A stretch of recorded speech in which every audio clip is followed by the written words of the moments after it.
937-345-5432. Over. This morning I'm interviewing Mr. Donald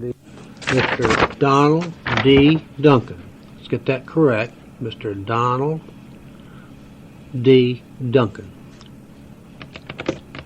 Today is August 30th, 1995. Thank you. I'd like to know what I'm doing. Okay. Okay. All right, sir. Mr. Duncan, tell us about your experience in World War II, starting a little bit before the war. I'm an old Texan, born in Dallas, Texas, and went to school there in high school. Okay.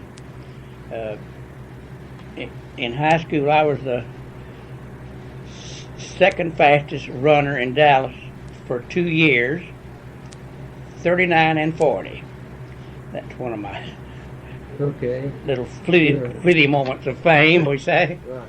And lived there and then worked there a while. I worked at Neiman Marcus, and I got out of high school, and then I went on for a year or so, and then I went to Dallas Gas Company. Worked there as a mail clerk in different types of stages of a clerk in the gas company office.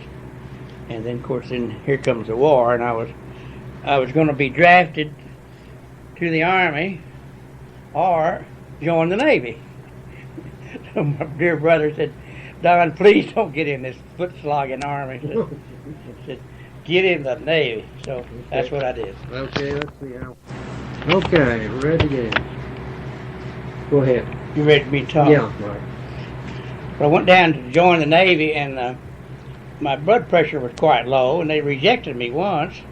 The officer said, "I wish mine was that low, but Navy regulations said we can't take you." So I walked down to see my doctor about 4 blocks away, and walked back, and my pressure was up, and he took my pressure again, and it was okay, and I went on in. And so I volunteered for the Hospital Corps, as a Navy corpsman, and from then on, I took my own pressure, so I didn't have to worry about slightly low blood pressure. And of course, today it's still low. Well, that's great.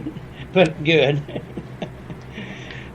So I went on from Dallas to boot camp in Great Lakes Naval Training Station, and like so many other hundreds of thousands did, this was in November 42. And then we trained for about 9 weeks, regular routine boot camp training, and then I came back on boot leave for I think 9 days or so, and then back to Great Lakes, and they put me into the working in the Navy hospital there. I wasn't doing hospital work, but I was working in the commissary, which had to be done. They used all corpsmen to do this kind of work. But we were there for further transfer, so it wasn't too long. We went on to Brooklyn, New York, to Brooklyn Naval Hospital for further transfer again. Because you never know where you're going to go. So, but then we went on to permanent training to Norfolk, Virginia, and we were a specialized training group, and they put us in an old construction battalion camp called Camp Allen, and then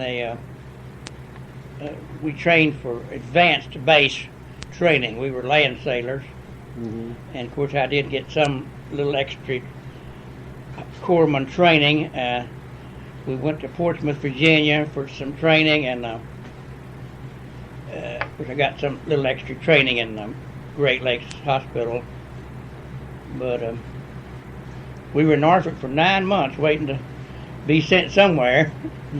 Kept hearing rumors we'd go here and go there and go there and go here, but finally we went back to New York and Long Island for overseas duty.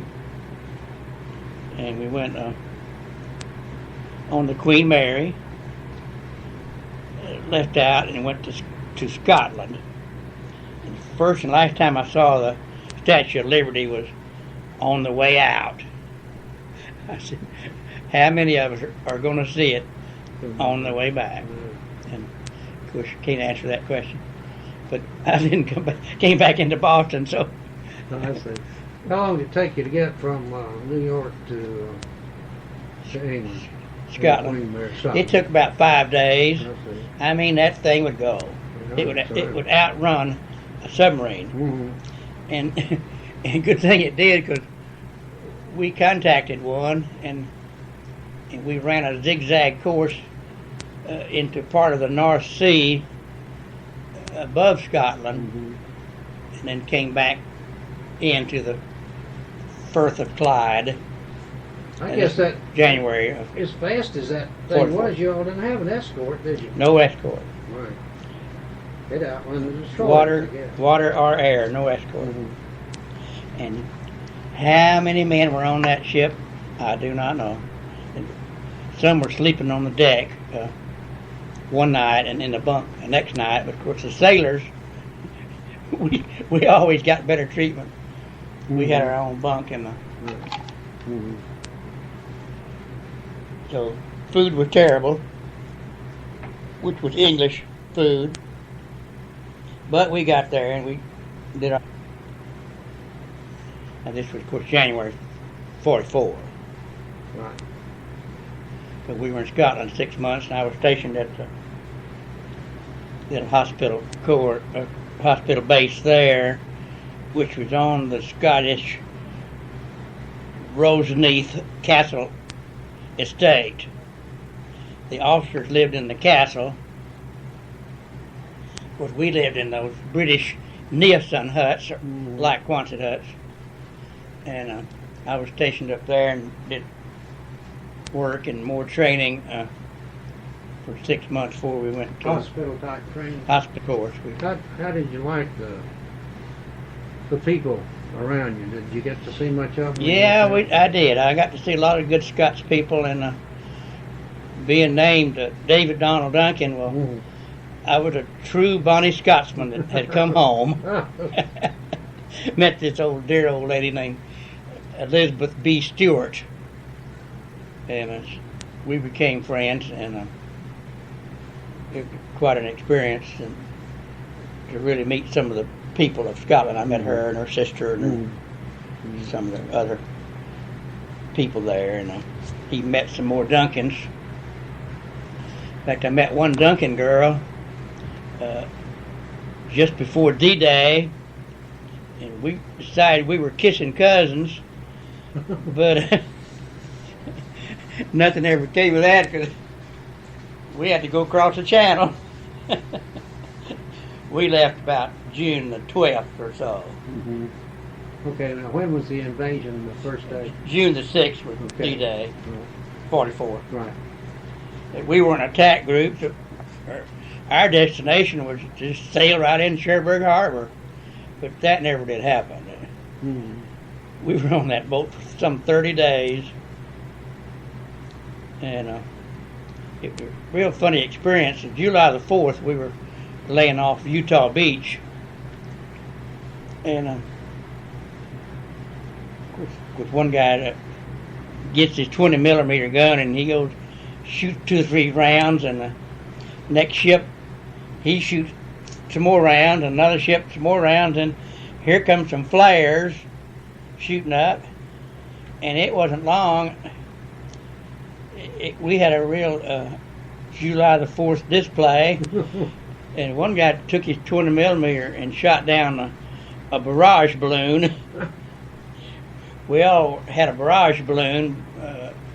That if the planes came over, we could let those balloons go up. If the plane hit it, cut the wings off. Yeah.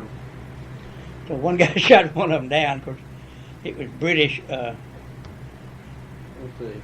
It was the British nitrogen. Helium doesn't burn, so Yeah. it wasn't helium. It was nitrogen, Burn. and it burned. So we had quite a fourth. Yeah. We did have one German plane come over, and while we were there, and in fact, he sunk the second ship over that night. Dropped that bomb right down the stack. Is that right? Were you all taking care of wounded coming off Omaha Beach there? No, at that time we were just waiting to get in. We weren't doing any corpsman hospital work at all. We had no facilities.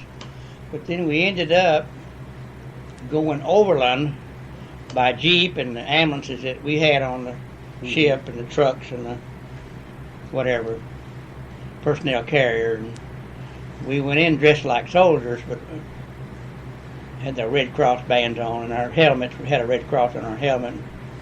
And we went on up through St. Mary Glease,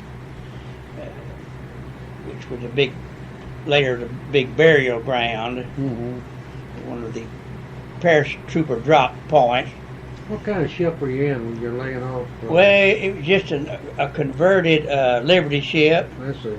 The two forward holds were converted to for passengers, and there were something like 550 of us in the two forward holds of that ship. And we ate 2 meals a day, and we had all our stuff stacked in the ship, on the ship. Catwalks built over the different trucks or whatever, and we'd walk around up there, and later they came to unload us, and we went over the side in a cargo net, down a cargo net like invading forces. And then we got into Cherbourg, France, of course, and this was about we'll say July the 15th, 44, and we call our reconnaissance group had commandeered a French schoolhouse, and then here came the construction battalion of the Navy, and they made that schoolhouse into a Navy hospital. And the big warehouse out back the Germans had used for all kind of storage, another house or two building, and we used those for our quarters and our hospital storage, medical supplies, and had a carpenter's shack out there, an electrician's, we call it a shack, and just made do with what we had instead of setting up the stuff that we brought. Let's see. So it was quite interesting, and downtown Cherbourg bunch sent us 2 young Russian boys that were captured in Kiev, Russia, and brought to Cherbourg to help build those bunkers up and down the coast, and they were actually slaves. And we took those boys in and built them a room in the basement of that building, and we took care of those boys, and they took care of us, and it was a beautiful relationship, and I still remember them quite vividly, and often wonder what happened to them. But it was quite an experience. We did take in, like a ship pulls in, because that was one of our objectives. The ship pulls in, somebody needed a appendectomy or had a broken arm or whatever, and we'd meet him down there at the dock in the ambulance, take him to our hospital, and we'd take care of him. And if the ship had left, they would send him downtown Cherbourg to a holding station, and they'd assign him to another ship that came in that needed somebody. I see. So it all worked in a all was. Did you have meet any of the French people then? We met a few. We couldn't speak their language, and it was quite a problem. And some people you didn't want to get friendly with, but I had some friends up in the hills, man, his wife, and little boy, and his mother. So I became friends with them, and I'd take them some Navy bread and some things that were left over, and take him peanuts that we could buy and candy, and took him some cigars. And that was a small relationship. They introduced me to one girl that was she was an official milkmaid. She'd milk cows and goats, and we were introduced, and she shook my hand, and I thought my hand was in a vice. I went all the way down to my knees. Is that right? She had I bet.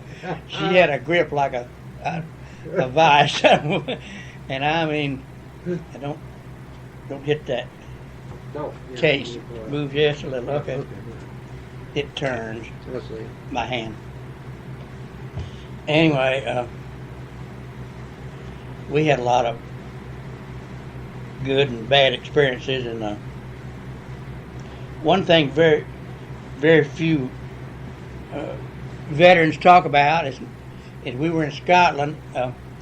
My first cousin was there. He lived in the third hut up the hill from me, and he was a hospital corpsman also. So we were there 6 months together, and then in France. What was his name?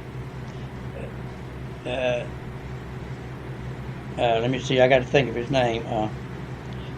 Delorme Lloyd. He was on my mother's side of the house. He was a Lloyd. Okay. And then January of '45, my brother came in, Yes, sir. and he. This is quite a story. He came in with about 5 or 6 different men, and they were to drive vehicles back up to the front or wherever they need them. And so we opened an empty ward in the hospital, and we put those men up on hospital beds in navy pajamas and gave them hot showers and gave them a good breakfast and sent them on their way. And one man said, "I'm not going to tell anybody about this, and nobody will believe the story." So then, of course, he went on he was the 30th Infantry, 9th Army, and he went on to wherever they were going. I see. And I didn't see him until after the war. Was your brother in the Army or the Navy? He was Army. Army. They Okay. were Army boys. Was he one that told you not to get in the Army? That's the one. He was a first lieutenant then, in the Signal Corps. He was a photographer. So, Well, let's see. That's about, when you say January of 45? that was January '45, and then I was sent down to a little town on the Atlantic coast that we had called Granville. Of course, the French pronounce it Graville. And I was the only corpsman down there among all the contingent there. And some Army was there, and I later found out that that was a retreat for General Eisenhower. And that's where Eisenhower and Field Marshal Montgomery met to discuss another assault up near Belgium somewhere from the motion picture The Bridge. That was this operation, and Eisenhower didn't want him to do it, but Montgomery had rank on him. He was a field marshal, and Montgomery and Eisenhower was a 4-star general then, so he couldn't say no. So, but the operation didn't prove out very successful. But anyway, that's where they were at Granville, and later. There are 2 islands off the coast out there, the Guernsey and Jersey Islands, owned by the British. Well, the Germans had them occupied, and we had them isolated. But they got desperate, and they made a raid on Granville and stole a small ship we had, craft of some kind. Wasn't real big. Went back to the islands, and later they made a raid on Cherbourg. They were desperate for food. Mm-hmm.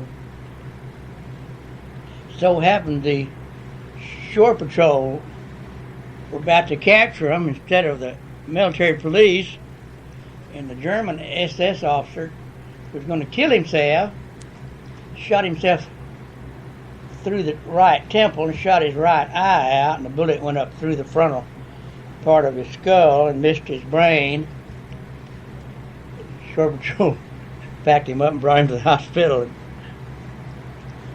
They had to remove his right eye and doctor his other wounds, and they called the army to come get him. Well, you'll have to wait till he's ready to travel. So 2 weeks there, we stood guard over that dear German Yeah. SS officer. That was quite an experience. I bet it was. We went over there to kill him or whatever, and then we ended up treating him, saving his life. But we had all kind of little funny duties. They were trying to clear the Cherbourg Harbor, and the British lost 3 minesweepers trying to. So we got a lot of British sailors in the hospital at one time. How'd you like the British? Well, we didn't have a whole lot of relation with them, but they were all right. We had some of the British sailors, and one young Scotch boy, a British sailor, had pneumonia, and he needed a blood transfusion. So I'm the one that gave him the blood and saved his life. And he was on one table, I was on the other, and we just gave it direct. Correct, yeah. I remember how they used to do that. Of course, we had to cross match it and type it and so forth, but it had to be perfect. Of course, he was so grateful. He said, "I hope I don't get Mr. Duncan's disposition." I said, "Oh." But since then, I've given blood 53 times. You have? I have a 6-gallon pen over there. 53 times. That one was 54. Are you still giving it? No, I haven't given any in, say, 7 years. Should they cut you off at a certain age? They don't. They don't want to take you after 60, and then, but being I was a regular, they let me go on to. Of course, it takes 8 years to get a 6-gallon pen. Good gosh. You can't give it 6 times a year. I see. So 6 8's 48 pints is 6 gallons. Oh well, Lord's been so good, and I always have to stop and praise the Lord a little bit. Yeah, he has. Me too. Been awful lucky. Sometimes Turn when you it off a minute. sometimes when you think you're lucky, you're not lucky, and vice versa. This is an incident happened soon after we arrived in Cherbourg. We had to make a stand watch. Everything in the Navy, you always stand watch. So one night about 18th of July, I had the midnight watch, and you had to walk around the complex every hour on the hour and come back and make a little small report. So I got about halfway around, I heard something over in the makeshift garbage dump we had, and I just knew some German was about to get me. And of course I had nothing but a flashlight, no gun whatsoever. There wasn't a gun in the complex, none. So finally I got my flashlight and I said, "Who goes there?" And I flashed my light over there real quick. Finally a goat stuck his head up. A goat was over there in the and I was quite relieved that it wasn't a Yeah. German, but a white goat. That's right. And one thing I mentioned, we all worked hard and we all worked together. Mm-hmm. We had no nurses with us here in France or Scotland, and we did our job and their job also. Mm-hmm. We never did have a nurse with us, so that did keep us quite busy, but we all worked together and got the job done.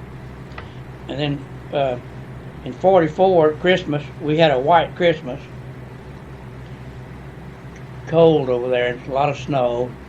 Of course, the poor army boys over in the Battle of the Bulge, wherever they were at that time, it had a terrible time. They were cold and not much food. Mm-hmm. But we had it nice, and me and my buddy went out, and I knew where there was a holly tree. It was in this Frenchman's yard, but some of the limbs hung over his wall. So I jumped up on the wall and got my Navy pocket knife, and we started cutting the holly branches. so me and my friend, William Tuttle, we went back to the barracks with 2 armloads of holly branches, and we decorated our so-called barracks with holly and whatever else we could find. Mm-hmm. But we had it quite nice. We even had a laundry there, with hot and cold showers, and a place to show movies.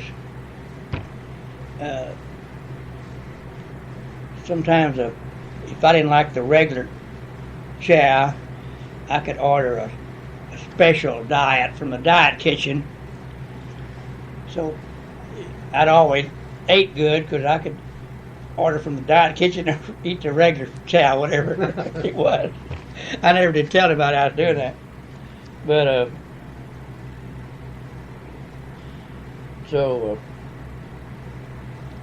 we hadn't been in Cherbourg long.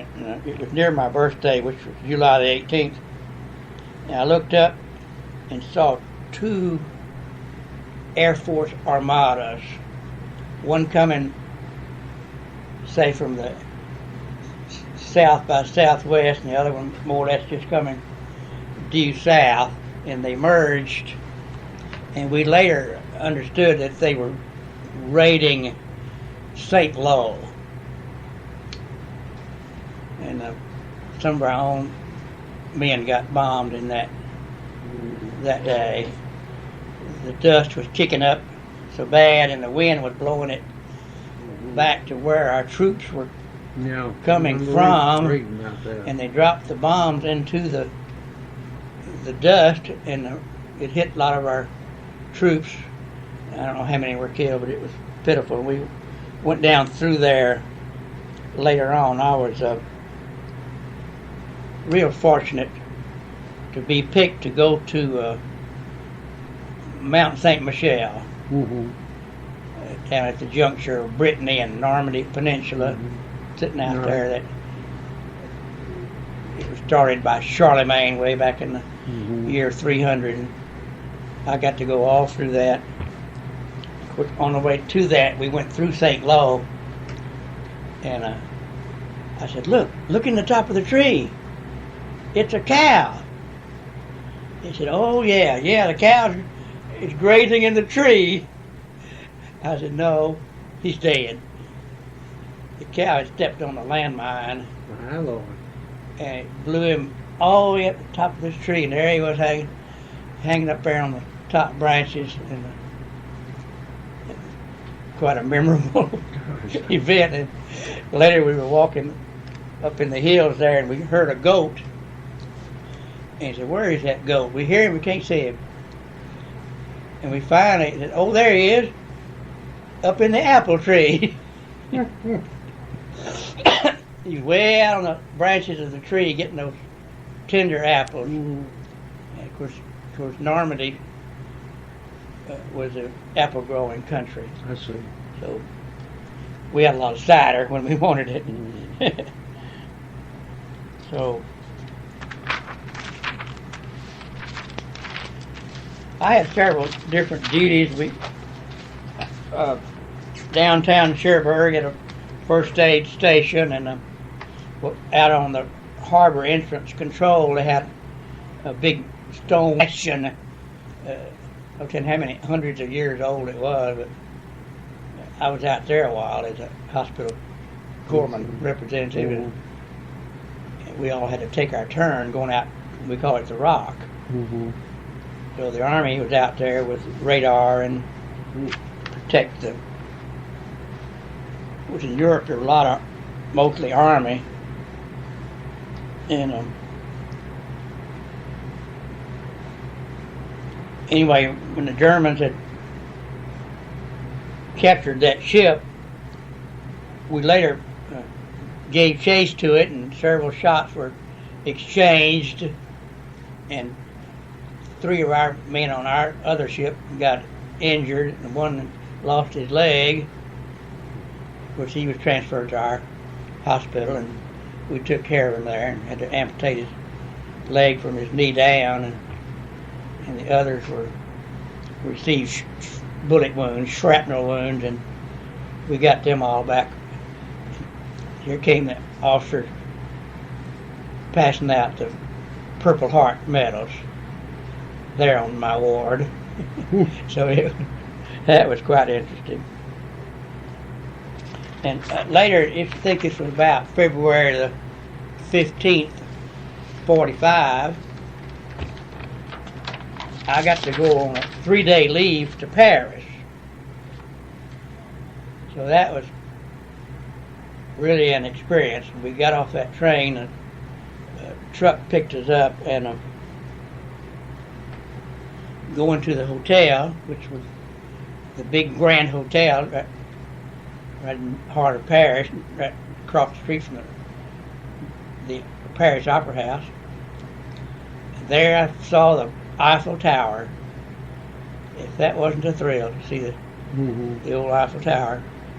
And while we were in Paris, the paratroopers were there on leave. I forget which division or whatever it was, but these were the ones that were going to jump the Rhine. We went back to our train to go to Cherbourg, cross the tracks, were these paratroopers going the other way. They were going to jump the Rhine. And later we found out that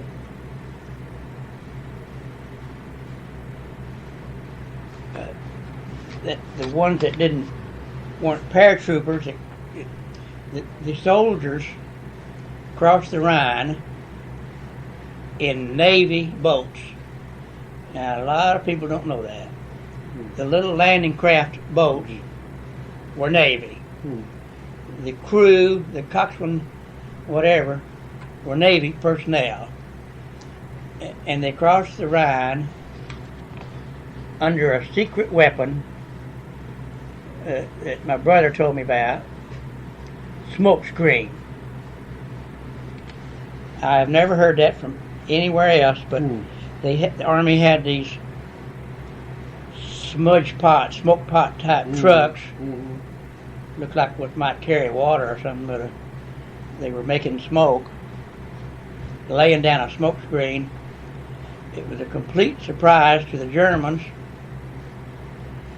and a complete victory for us. And later, when we finally came home, we came home with those Navy boys on those Navy crafts on the Rhine River, and they called them the Rhine Navy. So we were on the same ship, the General Black. Came home with the called the Rhine Navy. So I want to put that word in because a lot of people don't know about the Rhine Navy. Right. So It's got a lot of things in it Dr. Johnson will really be interested in.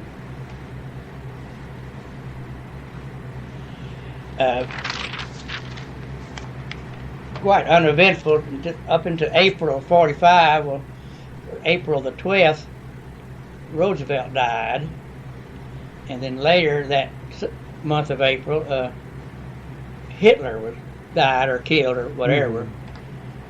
And then we left France in late April on a LST going across the channel to England. And then we were in England a short while, and here came VE Day, which was I think May the 12th. Everybody could go to town and celebrate. The commander of the base said, "I'm declaring an open gangway. Everybody go celebrate." There were 2 men on that base that night. Me and a cook.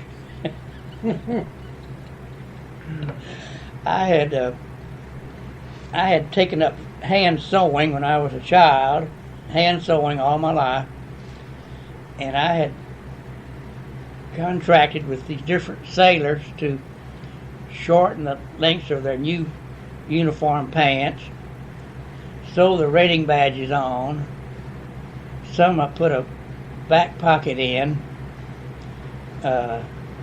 Some wanted their campaign ribbons appliqued on, whatever. I had a stack of uniforms on my bunk, and I had the money up front. These fools are going to come back drunk, and they're not going to have any money to pay me. So they said, "We'll pay you in advance." I said, "You sure will if you want." And I made some good money, and I sold till 2 in the morning, watching these drunks file back in, one by one. I said, "Boy, I'm glad I got my money." I bet. And it wasn't too long after VE Day, they had a ship waiting for us. It was they called it in Navy terms a real snafu ship.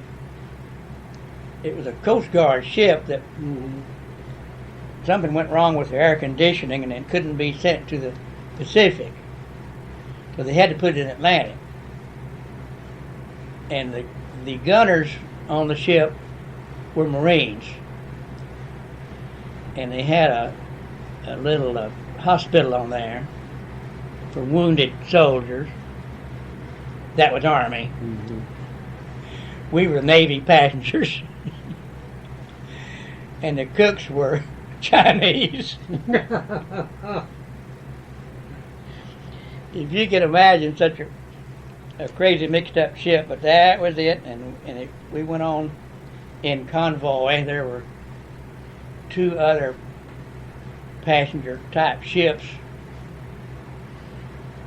taking war brides to Canada. And we were in convoy with some smaller ships, so it took us at least 12 days to get home. But we sailed into Boston Harbor, and that was a sight to behold. One thing was interesting on the voyage across. This old sailor said, "You boys come back here to the stern of the ship," and said, "Look down here, I want to show you something." I said, "What you going to show us, some dolphins or fish or sharks or what?" He said, "Look down there. See those 2 different colors of water? One was the ocean and one was the Gulf Stream.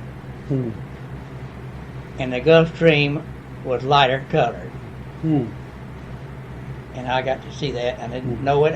Nobody ever told me. Yeah. But there we looked down, there are the 2 different colors of water. And then on the way into the Boston Harbor, we saw some small whales. Exactly what kind of whales they were quite black. Weren't real big, but... What kind of weather did you have? Going back. You have good weather?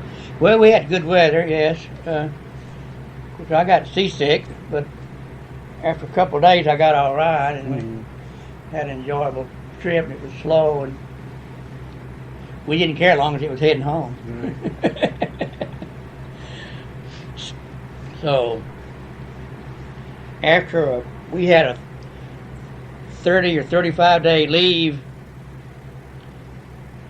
went back to the Naval recruiting station downtown Dallas, and they said, Duncan, we're sending you to the Naval Air Station in Millington, Tennessee.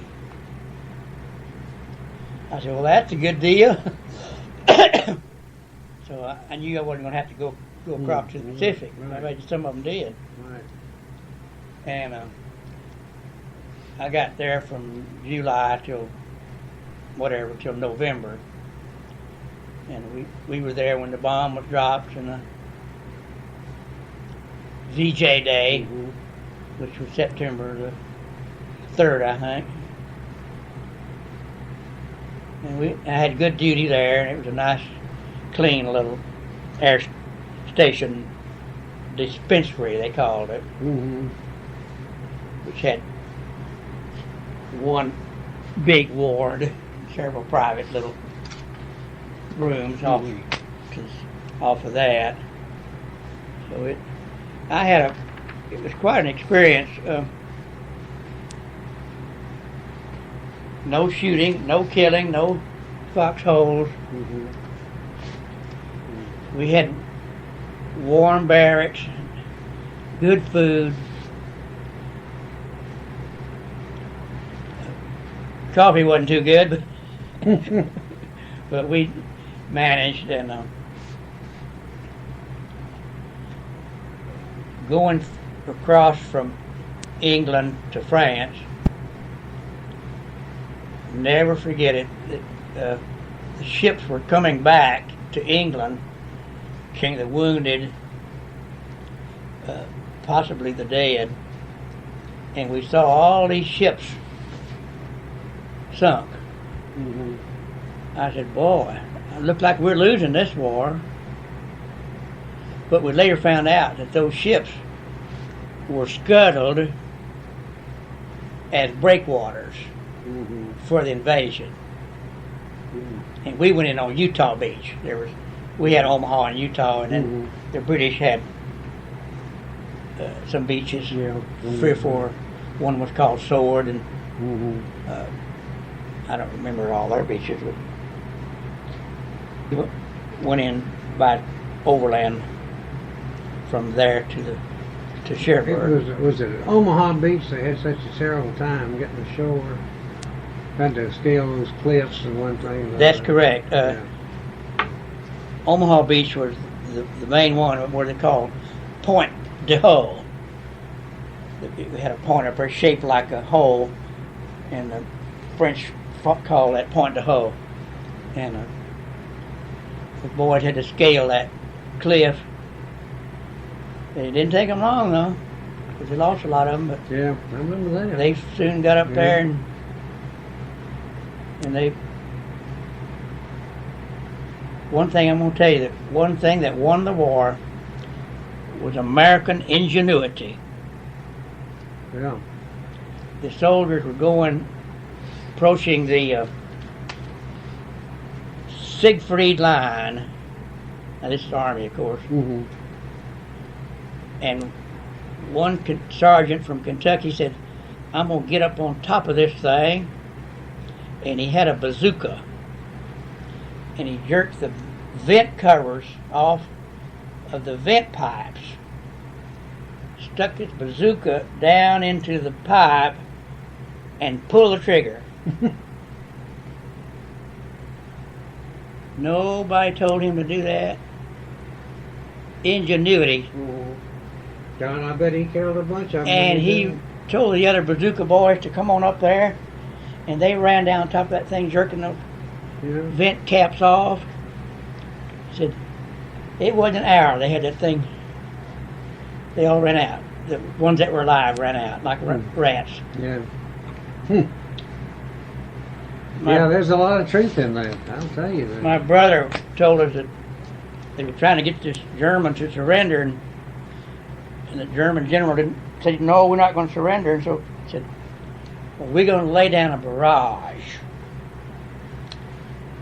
So the next day, the German surrendered, he said, "How do you expect us to win with automatic artillery?" He said, "Sir, we do not."